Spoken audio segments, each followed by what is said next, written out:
इस मूवी की शुरुआत होती है और हम देखते हैं एक बड़े से हवेली को, जहाँ कोई यज्ञ हो रहा होता है। तभी वहाँ रखे आसपास के चीज़ें अपने आप हिलने लगती है और एक एक करके टूटने फूटने लगती है।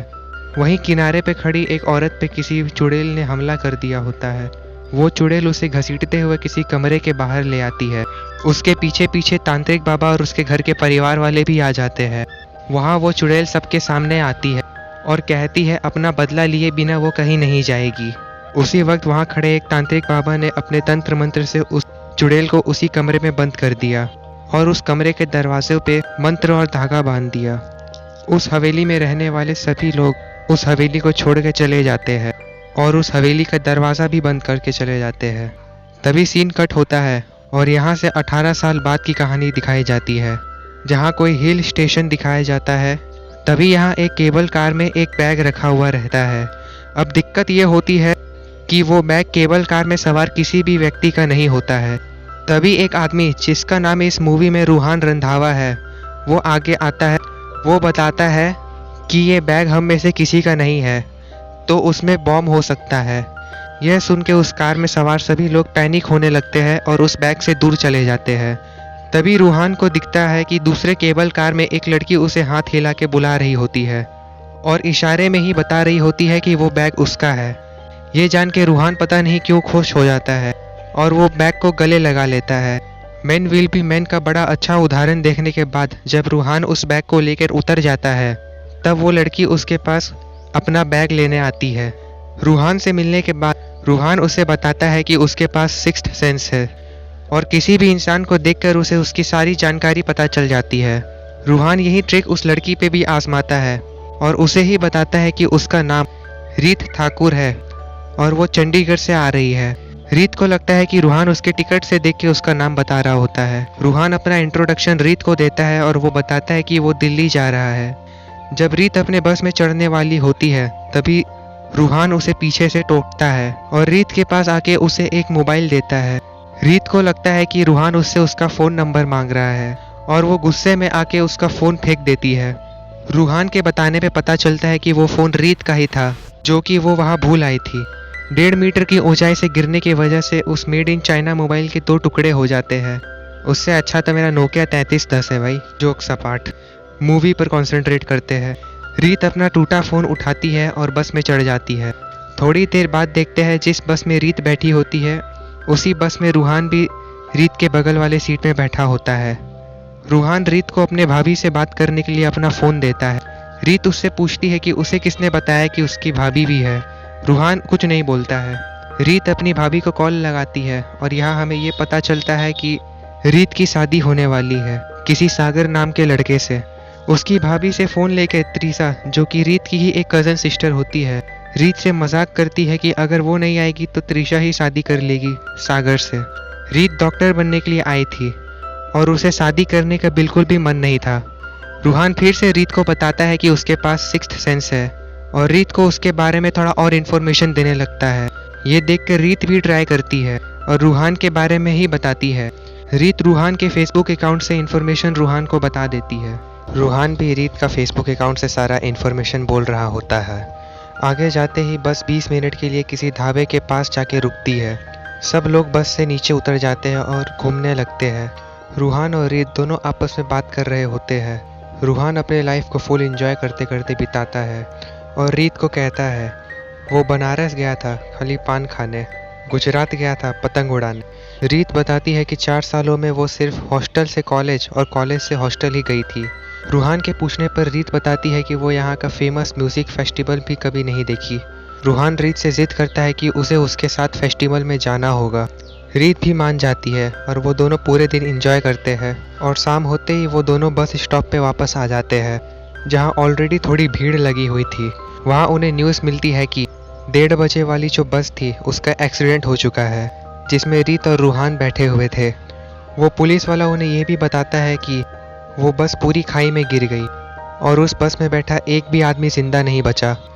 अब यहाँ रीत रूहान की जिद के वजह से बच गई थी, लेकिन रीत के घर वालों को लग रहा था कि रीत मर चुकी है उस एक्सीडेंट में। रीत किसी टेलीफोन बूथ से त्रिशा को कॉल करती है, लेकिन नेटवर्क प्रॉब्लम की वजह से त्रिशा रीत की आवाज़ बिल्कुल नहीं सुन पाती है। लेकिन रीत त्रिशा की आवाज़ एकदम अच्छे से सुन पा रही थी। त्रिशा बिना कॉल डिक्लाइन किए ही सागर के गले लग जाती है और रीत की मौत का जिम्मेदार खुद को मानती है। त्रिशा सागर से कहती है कि वो रोज भगवान से प्रार्थना करती थी कि रीत और सागर की शादी रुक जाए, क्योंकि त्रिशा और सागर एक हो सके। अब ये बात रीत कॉल पे सुन लेती है, जो सुन के उसे सदमा तो नहीं लगता, परंतु वो दुविधा में पड़ जाती है। अब मुझे ये बात समझ नहीं आ रही है कि रूहान का फ़ोन छोड़ के वो टेलीफोन बूथ में क्यों गई थी। रीत यहाँ ये बहाना तो कतई नहीं दे सकती कि रूहान का रिचार्ज ख़त्म हो चुका था, क्योंकि कुछ ही घंटे पहले रीत ने अपनी भाभी को कॉल लगाया था रूहान के फ़ोन से। खैर, ये राज भी उसी के साथ चला गया। त्रिशा और सागर के अफेयर की खबर से रीत दुविधा में चली जाती है, क्योंकि अगर वो घर वापस जाती है तो उसके परिवार वाले उसकी शादी सागर से करवाएंगे, परंतु रीत चाहती थी कि सागर की शादी त्रिशा से होए ताकि वो दोनों खुश रहे। रीत अपनी समस्या रूहान को बताती है। तभी अपनी बहन का घर बसाने के लिए वो एक नाटक करने का प्लान करती है और रूहान को इस ड्रामे का लीड एक्टर बनाती है। रीत के परिवार वालों के लिए रीत मर चुकी होती है, परंतु उसके परिवार वाले रूहान को जानते तक नहीं थे, और एक बार सागर और त्रिशा की शादी हो गई उसके बाद वो सबको सच बता देगी। रूहान भी रीत की मदद करने के लिए मान जाता है और वो दोनों राजस्थान के लिए निकल जाते हैं। अगले दिन रात को वो दोनों भवानी घर पहुंचते हैं और रीत रूहान को उस हवेली में ले जाती है जिसे मूवी की शुरुआत में दिखाया गया था। हवेली के दरवाजे खोल के वो दोनों अंदर जाते हैं। रीत बताती है कि गांव वाले इस हवेली को भूतिया मानते हैं और इस हवेली में मोंचोलिका की आत्मा बंद है। अब आपके चींटी जैसे दिमाग में ये प्रश्न जरूर उत्पन्न हुआ होगा कि क्या ये मोंचोलिका भूल भुलैया 1 वाली अवनी तो नहीं। उससे पहले मैं क्लियर कर दूं कि भूल भुलैया 1 का इस मूवी से कोई कनेक्शन नहीं है। रूहान थोड़ा सा डरा हुआ होता है और रीत की बात सुन के थोड़ा और डर जाता है। रूहान रीत के पीछे पीछे ही चल रहा होता है, तभी हवेली की सारी लाइट्स ऑन हो जाती है, मानो कि वो लाइट्स नहीं गूगल असिस्टेंट हो। उसी वक्त हवेली के बाहर छोटे पंडित, जो कि रेड कलर से अपग्रेड होके ग्रे कलर में आ गए थे, उसी वक्त वहां से गुजर रहे होते हैं और हवेली का दरवाजा खुला देखकर अपने साइकिल से गिर जाता है। छोटे पंडित दरवाजे से झांकता है और हवेली के लाइट्स चलता देख वहां से डर के भाग जाता है। भागते भागते वो ठाकुर सा के पास जाता है, जो कि और कोई नहीं रीत के पिताजी ही होते हैं। यहाँ सब रीत की मौत का जश्न मना रहे होते हैं, दुख मना रहे होते हैं।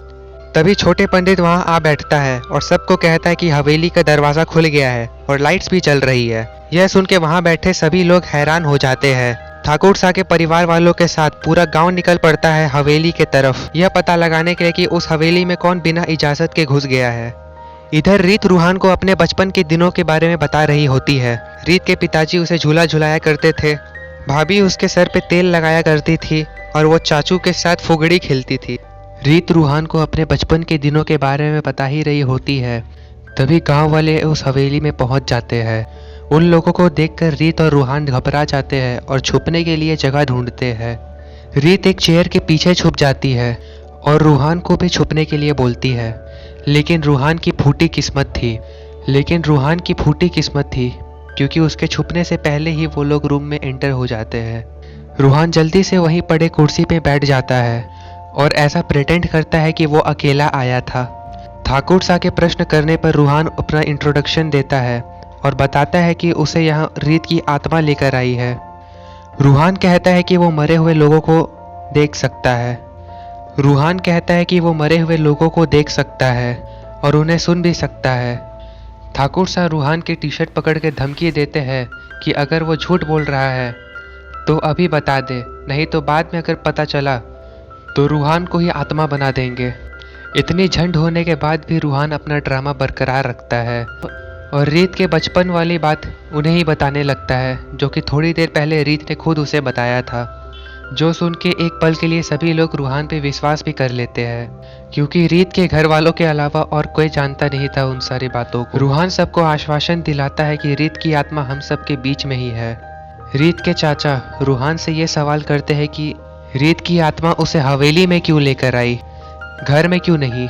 रूहान वहाँ ड्रामा करता है जैसे मानो वो रीत की आत्मा से बात कर रहा है और फाइनली ये बताता है कि रीत की आखिरी इच्छा थी कि घर के सभी लोग इस हवेली में रहे, क्योंकि रीत को यह हवेली बहुत पसंद है और अगर रीत की इच्छा पूरी हो जाती है तो मुक्ति मिल जाएगी बेचारी को।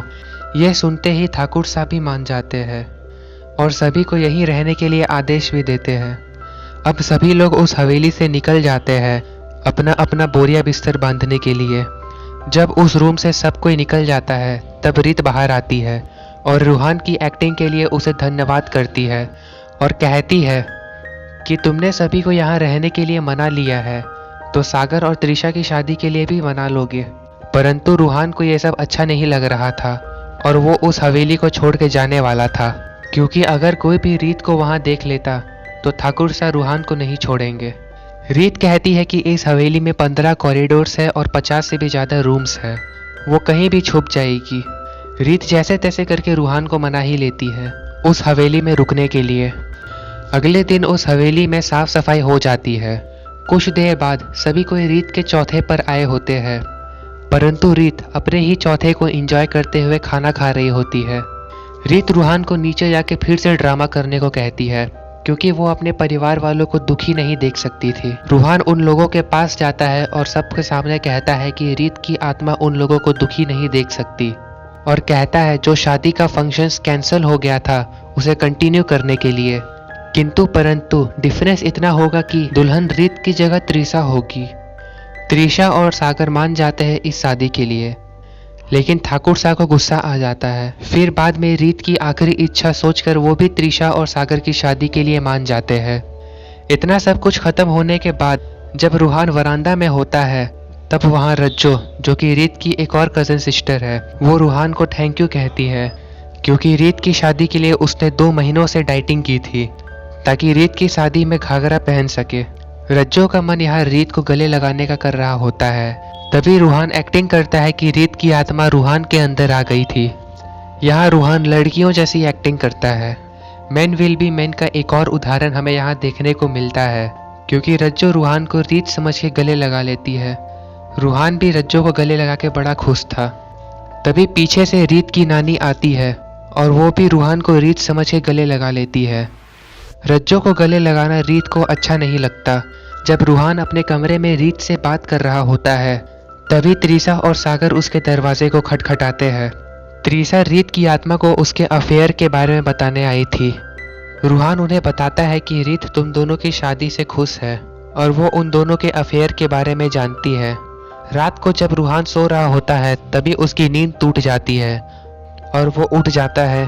तभी अचानक रूम का दरवाज़ा भी खुल जाता है और रूहान को कोई आदमी दिखता है। रूहान उठता है और उसके पीछे पीछे चलने लगता है। थोड़ी देर पीछे चलते चलते वो वही कमरे के बाहर आके रुक जाता है जहाँ मंजुलिका की आत्मा बंद थी। आगे खड़ा आदमी जब पीछे मुड़ता है तो वो और कोई नहीं रूहान ही था।